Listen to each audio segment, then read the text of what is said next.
Hello दोस्तों, जय माता दी। मेरा और मेरे यस म्यूजिकल ग्रुप में आप सभी का बहुत बहुत स्वागत है। तो एक मैं बहुत ही प्यारा हंसी मजाक का गीत लाई हूँ।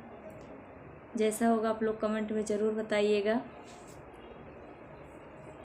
बगिया गेंदवा शिकार खेलना नदी हो, बगिया गेंदवा शिकार खेलना नदी, शिकार खेलना नदी, धुआंधार खेलना नदी, शिकार खेलना नदी, धुआंधार खेलना नदी। अर बगिया गेंदवा शिकार खेलना नदी, सोने के थाली में जेवना परोसे हो, सोने की थाली में जेवना परोसे, जेवना परोसे सखी जेवना परोसे।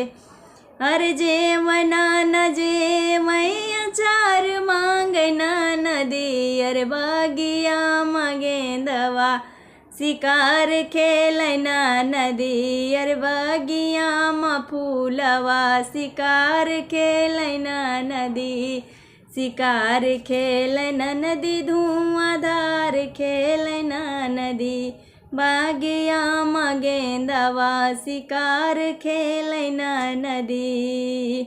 सोने के लोटा में जल भर लाए, सोने के लोटा में जल भर लाए, जल भर लाए सखी जल भर लाए।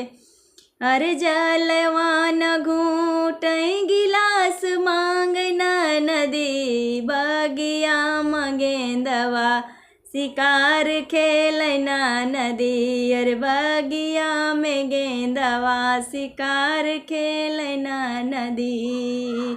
लेऊंगा इलायची के बीरवा लगाए, लेऊंगा इलायची के बीरवा लगाए, बीरवा लगाए सखी बीरवा लगाए।